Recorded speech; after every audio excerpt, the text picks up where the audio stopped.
आज की वीडियो आप लोगों के लिए बहुत ज़्यादा इंपॉर्टेंट होने वाली है क्योंकि आज की वीडियो के अंदर हम लोग गोल्ड का प्रॉपर कंप्लीट एनालिसिस करेंगे कि इस वीक के अंदर आप लोगों ने जो है वो किस तरीके से ट्रेड करनी है। और स्पेशली एक और चीज़ भी है कि अगर एनर्जी सेक्टर के अंदर आप लोगों को बहुत ज़्यादा शॉर्टेज देखने को मिलती है तो उसका गोल्ड के ऊपर क्या इम्पैक्ट आएगा। मेरा बात करने का मकसद ये है कि अगर स्ट्रेट ऑफ हार्मोज काफ़ी दिनों तक बंद रहता है, क्योंकि ऑलरेडी ऑयल की प्राइसेस अगर आप लोग देखें तो वो काफ़ी स्पीडली ऊपर गई हैं और इस चीज़ को लेके हमारी गवर्नमेंट ऑफ पाकिस्तान ने जो है वो रेट को काफ़ी ज़्यादा इंक्रीज़ किया है। तो क्या ये स्ट्रेट ऑफ हार्मोज अगर काफ़ी दिनों तक बंद रहता है तो मुख्तलिफ कंट्रीज़ के ऊपर इसका क्या इम्पैक्ट आएगा। और स्पेशली जो एनर्जी सेक्टर जब उसको जो मतलब कि काफ़ी हद तक प्राइसेस जो है वो इंक्रीज़ होंगी तो क्या वो प्राइसेस गोल्ड के ऊपर भी इम्पैक्ट होगी या हमारे सेफ हेवन्स के ऊपर भी इम्पैक्ट होंगी। तो इंशाल्लाह इसके ऊपर भी प्रॉपर बात करेंगे। और स्पेशली इस वीक के अंदर जो हमारे पास कंप्लीट एक तरीके से आप ऐसे कहें कि फंडामेंटल इवेंट्स हैं तो उनको भी आप लोगों ने बिल्कुल भी मिस नहीं करना है क्योंकि वो भी काफ़ी ज़्यादा इंपॉर्टेंट रहने वाले हैं। ठीक है, तो देर नहीं करते हैं, अपना एनालिसिस स्टार्ट करते हैं। सबसे पहले हम लोग देख लेते हैं फंडामेंटल न्यूज़ को। और मैं अगर यहाँ पे फंडामेंटल न्यूज़ के हवाले से बात करूँ तो यहाँ पे एक बड़ी मेजर चेंज भी है। सबसे पहले आप लोगों को बता दूँ कि अभी जो लोग पाकिस्तान के अंदर हैं या पूरी दुनिया के अंदर जो है वो टाइम जोन जो है वो शिफ्ट हो चुका है 1 घंटे का। जो अब पहले ये होता था कि सेशन हमारे पास जो है वो तकरीबन 6:30 बजे स्टार्ट होता था पाकिस्तानी टाइम के मुताबिक, तो अब जो सेशन है वो तकरीबन 5:30 बजे स्टार्ट हो जाएगा। और पहले जो न्यूज़ आप लोगों को 6:30 बजे देखने को मिलती थी वही न्यूज़ अब जो है वो हमारे पास 5:30 बजे देखने को मिलेंगी। ठीक है, तो आपने थोड़ा सा जहन में रखना है। अच्छा, सबसे पहले मंडे वाले दिन की बात करें तो मंडे वाले दिन एक और चीज़ भी है कि यहाँ पे मंडे और ट्यूसडे कोई भी एज इट इज़ कोई न्यूज़ नहीं है, लेकिन जंग की वजह से हो सकता है कि प्राइसेस जो है वो काफ़ी ज़्यादा वोलेटाइल हो सकती हैं। क्योंकि मैं ना लास्ट में आप लोगों को बताऊंगा कि एनर्जी सेक्टर अगर वीक होता है तो उसका सेफ हेवन्स के ऊपर क्या इम्पैक्ट पड़ता है। तो वीडियो आप लोगों ने बिल्कुल भी मिस नहीं करनी है। अच्छा, उसके बाद अगर हम लोग बात करें तो बुध वाले दिन हमारे पास बड़ा इंपॉर्टेंट डाटा है CPI कंज्यूमर प्राइस इंडेक्स, आप लोगों को पता है। और यहाँ पे अगर हम लोग डाटा के फोरकास्ट के बाद प्रीवियस डाटा के हवाले से बात करें तो कोई भी इतना मेजर चेंज नहीं था और फोरकास्ट के अंदर भी कोई इतना मेजर चेंज नहीं है। लेकिन एक बात याद रखिएगा कि ये जो जंग लगी है ना, ये जो ईरान और जो USA के दरमियान ये जो मामला स्टार्ट हुए हैं और ऑयल की शॉर्टेज हुई है, गैस की शॉर्टेज हुई है, तो ये जो रिपोर्ट है ना CPI की जो रिपोर्ट, क्योंकि जाहिर सी बात है अगर हमारे पाकिस्तान के हवाले से बात करें तो ऑयल की प्राइसेस काफ़ी ज़्यादा इंक्रीज़ हुई हैं तो मतलब कि जो महंगाई है वो काफ़ी ज़्यादा बढ़ेगी। तो यहाँ पे ये चीज़ आप लोगों ने जहन में रखनी है कि जो चीज़ें यहाँ पे हो रही हैं वो चीज़ें USA में भी हो रही हैं। और ये रिपोर्ट इस दफ़ा बहुत अहमियत की हामिल है और ये रिपोर्ट अच्छी खासी आप लोगों को इस दफ़ा नेगेटिव देखने को मिल सकती है और डॉलर को एक झटका भी लग सकता है। ठीक है, तो उसके बाद अगर हम लोग बात करें जुमेरात वाले दिन की तो आप लोगों को पता है कि अनएम्प्लॉयमेंट क्लेम का डाटा आता है, तो ये भी काफ़ी ज़्यादा इंपॉर्टेंट रहने वाला है। और इस दफ़ा अगर आप लोग ये देखें तो यहाँ पे ये भी नेगेटिव बता रहे हैं। क्योंकि ये डाटा क्यों नेगेटिव बता रहे हैं कि अगर आप लोग लास्ट टाइम अगर NFP का डाटा चेक करें तो वो मेरे ख्याल में 92,000 जॉब्स का आया था और प्रीवियस डाटा जो था वो मेरे ख्याल में 130 के था। ठीक है, तो अच्छा खासा उसमें एक ह्यूज डिफरेंस है, तो जिसको लेके मैं ये बात कर रहा हूँ कि ये डाटा भी आप लोगों को नेगेटिव देखने को मिल सकता है। ठीक है, उसके बाद अगर हम लोग फ्राइडे वाले दिन की बात करें तो फ्राइडे वाले दिन ना हमारे पास काफ़ी ज़्यादा जो मिड टर्म न्यूज़ हैं वो भी हैं। मतलब हाई इम्पैक्ट नहीं है लेकिन काफ़ी ज़्यादा वॉलेटिलिटी हो सकती है क्योंकि क्लोजिंग डे होता है। क्लोजिंग डे के ऊपर आप लोगों को मोस्टली पता है कि US सेशन के अंदर बहुत बड़ी बड़ी स्पाइक्स लगती हैं और वीकली प्रॉफिट टेकिंग होती है, तो उसके अंदर काफ़ी ज़्यादा आप लोगों को चेंज जो है वो देखने को मिल सकता है। तो फ्राइडे के ऊपर आप लोगों ने जो है वो काफ़ी गौर करना है। एक और चीज़ भी मैं यहाँ पे आप लोगों को बताता चलूँ जो कि हमारे लिए बहुत ज़्यादा इंपॉर्टेंट है कि आप लोगों ने स्पेशली जो न्यूज़ सेक्शन है इसको आप लोगों ने काफ़ी ज़्यादा गौर से देखना है। स्पेशली जो ट्रंप की ट्वीट्स आ रही हैं तो उनको भी आप लोगों ने काफ़ी ज़्यादा गौर से देखना है। क्योंकि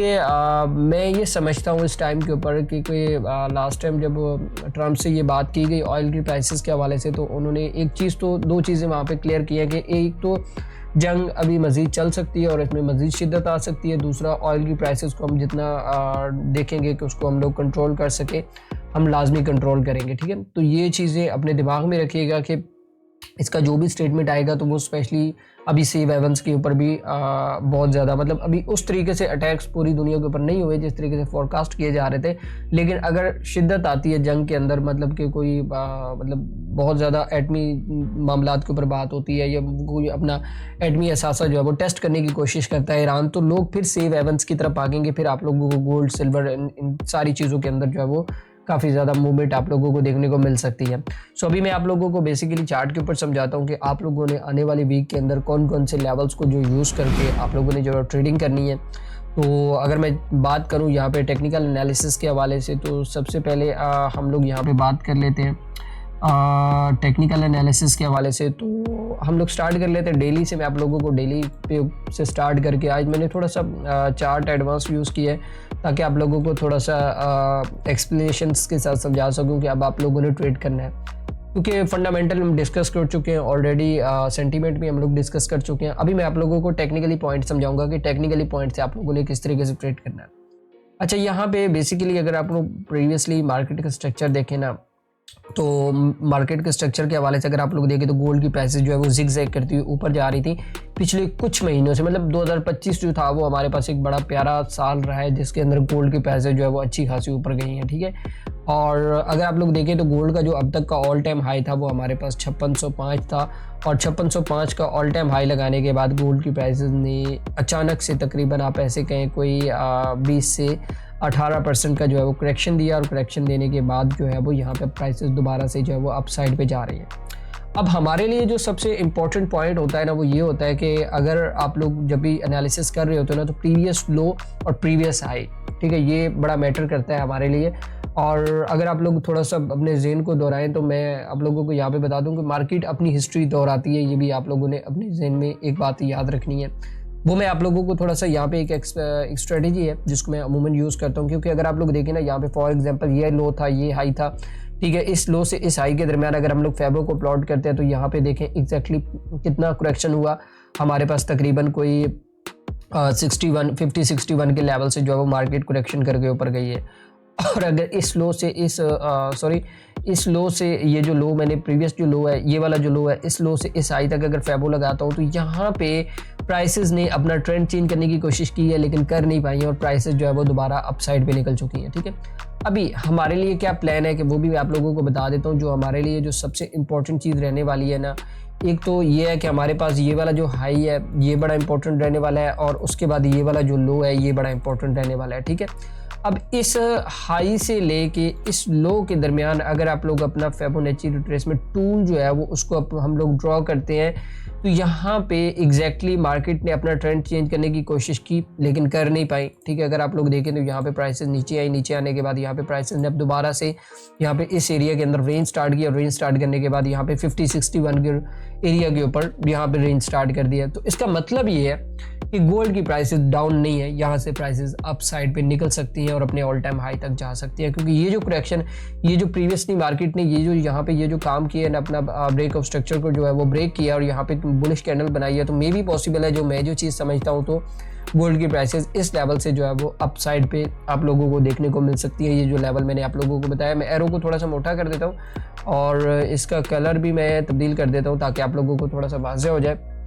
तो यहाँ से इस एरिया से आप लोगों को गोल्ड की प्राइसेस अप साइड पे निकल सकती है। जो हमारे पास जो सबसे इम्पोर्टेंट जोन रहने वाला है ना, वो भी मैं आप लोगों को बता देता हूँ कि जो ये वाला जो जोन है ना हमारे पास, जो 50-61 का जोन है, तकरीबन आप काफ़ी बड़ा जोन है, मतलब 51 से लेके ये तकरीबन कोई 50 मतलब 5000 से लेके 5100 तक का जो जोन है ना, जो इसके दरमियान का जो एरिया है, यहाँ से गोल्ड की प्राइसेस आप लोगों को अप साइड पे देखने को मिल सकती है। मतलब प्राइसेस जो है वो यहाँ से इस एरिया से यहाँ तक जो है वो आप लोगों को देखने को मिल सकती हैं। तो ये चीज़ आपने अपने जहन में रखनी है इस टाइम के ऊपर। हाँ, अगर गोल्ड की प्राइसेस नेक्स्ट टाइम जो आने वाली जो मूवमेंट है, अगर ये नीचे क्लोज हो जाती है तो फिर मैं आप लोगों को मजीद अपडेट कर दूंगा, लेकिन अभी के लिए हम लोग यहाँ से इस एरिया के अंदर जो है वो बाहर है, ठीक है। अभी मैं आप लोगों को छोटे टाइम फ्रेम पे लेके जाता हूँ। छोटे टाइम फ्रेम के अंदर मैं आप लोगों को समझाता हूँ कि आप लोगों ने किस तरीके से ट्रेड करना है।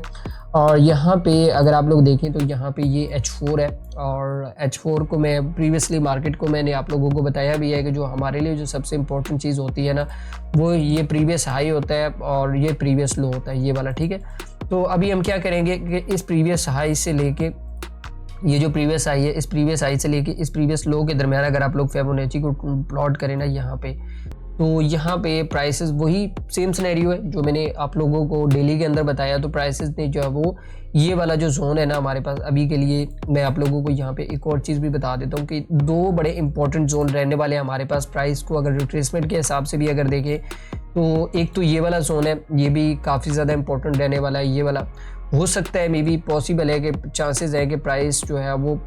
मतलब कि अगर आप लोग यहाँ पे थोड़ा सा देखें ना, मार्केट ने जैसे ही ये वाला जो लो है इस लो से यहाँ पे इस एरिया को ब्रेक किया और ब्रेक करने के बाद ये हाई बनाया, और ये हाई बनाने के बाद अगर आप लोग देखें तो यहाँ पे हमारे पास एक इन्वर्स हेड शोल्डर भी देखने को मिल रहा है जो कि एक बुलिश की इंडिकेशन होती है। मतलब इसका अगर यहाँ से प्राइसेस बुलिश होती भी है तो हमारे पास जो पहला टारगेट रहने वाला है वो तकरीबन रहने वाला है कुछ 5400 का एरिया, और दूसरा जो एरिया हमारे पास रहेगा वो 5500 का एरिया। यहाँ से भी प्राइसेस अपसाइड पे जो है वो निकल सकती हैं। एक तो सिनेरियो ये है। अब उसके बाद अगला सिनेरियो हमारे पास क्या रहने वाला है कि अगर गोल्ड की प्राइसेस थोड़ा डाउन साइड पे आती हैं और तकरीबन 4850 और 4851 के लेवल से, तो यहाँ से भी हम लोग इसको बाय वाली साइड पे पोजीशंस को जो है वो देख सकते हैं। जो हमारे लिए जो मेजर इंपॉर्टेंट एरियाज़ है ना वो यही है, एक 5100 का एरिया है और एक 5000 का एरिया। और उसके बाद अगर हम लोग बात करें नीचे वाले लेवल्स की तो हमारे पास 4900 और 4800 का एरिया है। ये थोड़े बड़े जोन्स हैं लेकिन आप लोगों ने थोड़ा एहतियात से ट्रेड करना है। अभी मैं H1 के ऊपर आप लोगों को बता देता हूँ कि H1 के ऊपर आप लोगों ने जो है वो किस तरीके से ट्रेड करना है, और H1 का मैं थोड़ा सा एक्सप्लेन कर देता हूँ क्योंकि बहुत सारे लोग होते हैं कि उन लोगों को मार्केट जैसे ही ओपन होता है तो उन्होंने फ़ौरन जो है वो ट्रेड करना होता है। अच्छा, यहाँ पे ना एक बड़ी इंपॉर्टेंट चीज़ है कि अगर आप लोग देखें ना मार्केट ने एक मूव लेने के बाद, क्योंकि गोल्ड की ना अक्सर आदत है कि गोल्ड जैसे भी मूव करता है ना तो उसके बाद प्राइसेस जो है वो वहाँ पे रेंज करना स्टार्ट कर देती है। ये लास्ट वीक का मूव है। अगर आप लोग देखें तो प्राइस ने ये डिप दिया और डिप देने के बाद अगर आप लोग देखें तो इस एरिया में हम लोग अगर फिबोनाची को प्लॉट करते हैं ना यहाँ पे, मतलब प्रीवियस हाई टू लो को प्लॉट करेंगे यहाँ पे, तो एग्जैक्टली कैलकुलेशन निकल के आ जाएगी कि आप गोल्ड की प्राइसेस करना क्या चाहती है। ठीक है, तो यहाँ पे अगर आप लोग देखें तो प्राइसेस ने जैसे ही ये ड्रॉप दिया तो ड्रॉप देने के बाद अब प्राइसेस ने यहाँ पे इस एरिया से जो है वो 50% की करेक्शन जो है वो अपनी कंप्लीट कर ली है इस एरिया से। ठीक है, और अब यहाँ पे नीचे जो है वो